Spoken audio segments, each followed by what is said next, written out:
Trump provoque un désastre pour Téhéran et Moscou après que l'Iran et la Russie ont testé la puissance américaine sur deux fronts en même temps, dans le Golfe avec des drones, des menaces et des négociations nucléaires, en Europe avec un drone russe frappant un immeuble résidentiel à Galate, en Roumanie, à la frontière sensible de l'OTAN. Ce vendredi 29 mai 2026, la Maison-Blanche se retrouve face à un piège double, mais Trump ne tombe pas dans le jeu de la surenchère. Il retient ses déclarations publiques, laisse J.D. Vance prendre la mesure du terrain diplomatique et garde la décision finale sur tout accord avec l'Iran sur son bureau. Pour ceux qui comprennent les rapports de force, il s'agit de contrôler l'escalade. Téhéran cherche des concessions via l'énergie et la tension militaire. Moscou veut voir si l'OTAN court à Washington après chaque provocation. Qu'est-ce qu'il voulait tester? Pourquoi Trump a-t-il retenu ses déclarations publiques? Comment la Maison-Blanche fait-elle payer le prix de la provocation? Je vais tout expliquer. Si tu aimes ce genre de contenu direct et sans détour, pense à t'abonner parce qu'ici il y a une vidéo comme ça tous les jours. La crise s'est intensifiée après que des responsables américains ont indiqué que les États-Unis et l'Iran étaient proches d'un mémorandum pour prolonger le cessez-le-feu de 60 jours, rouvrir le détroit d'Ormuz et entamer des discussions sur le programme nucléaire iranien. J.D. Vance a parlé de progrès, mais il a clairement indiqué que l'approbation dépendait de Trump. C'est là que le fait joue contre la provocation. L'approbation dépendait de Trump. C'est là que le fait joue contre Téhéran. L'accord dépend encore de la signature de Trump. Le régime n'est arrivé au point de devoir négocier que parce que la pression militaire, les sanctions et le risque économique ont réduit sa marge de manœuvre. Trump n'apparaît pas comme un président acculé dans ce conflit. Il apparaît comme celui qui laisse les autres parler tout en gardant la décision entre ses mains. Vance fait le lien, les conseillers testent les termes, le Trésor surveille le pétrole, et les militaires maintiennent leur présence dans la région. Le choix est difficile, ne pas offrir à l'Iran la guerre totale que le régime souhaite présenter comme de la résistance, mais ne pas non plus relâcher la pression avant d'obtenir des garanties concrètes. Les parlementaires iraniens parlent de lignes rouges, d'enrichissement de l'uranium, du contrôle d'Ormuz et de la levée des sanctions. Le régime sait que, s'il ne montre pas de fermeté à sa base interne, il perd de l'autorité face à la garde révolutionnaire et aux secteurs les plus radicaux. C'est pourquoi Téhéran hausse le ton en public et négocie en même temps par des canaux diplomatiques. Le véritable pouvoir réside dans celui qui décide du moment de signer et, dans ce cas, la décision finale reste à Washington. Trump sait qu'une guerre totale serait coûteuse, mais il sait aussi que céder sans pression encouragerait l'Iran à refaire le même chantage.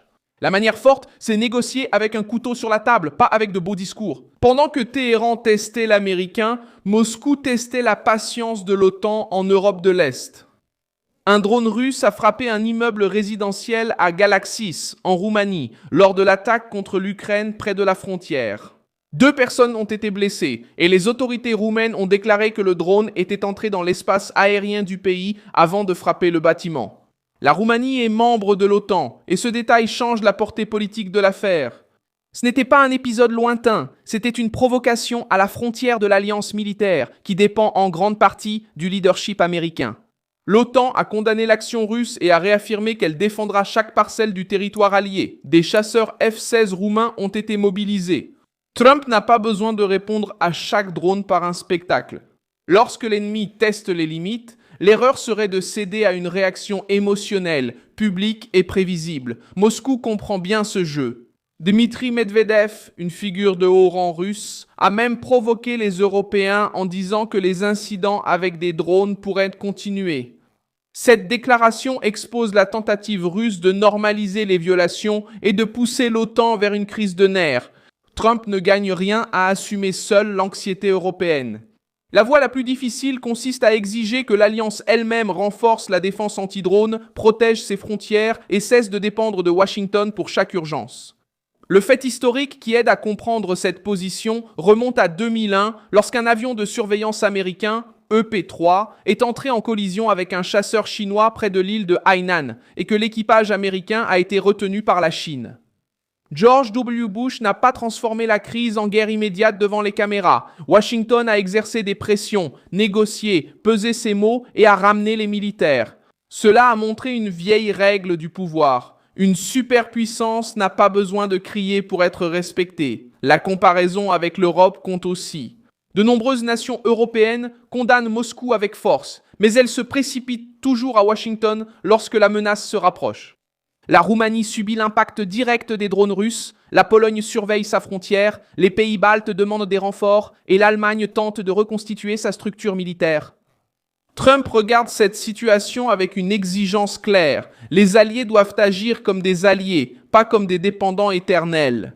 La défense de l'Occident ne doit pas se réduire à des discours et à une facture pour les contribuables américains. Au Moyen-Orient, l'exigence est différente, mais la logique reste la même. Les nations du Golfe veulent la stabilité des routes énergétiques. Israël veut contenir l'avancée nucléaire iranienne et l'Iran veut survivre politiquement, sans donner l'impression d'être vaincu. Donald Trump utilise ce conflit pour forcer chaque acteur à révéler ses intentions. S'il veut un soulagement, il doit ouvrir la voie et accepter un contrôle réel.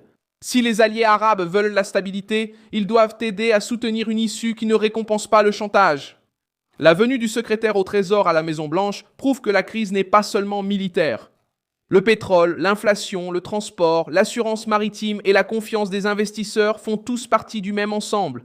Trump sait qu'une décision erronée dans le Golfe peut vite affecter le prix de l'essence et les supermarchés. C'est pourquoi la stratégie doit être plus réfléchie que bruyante.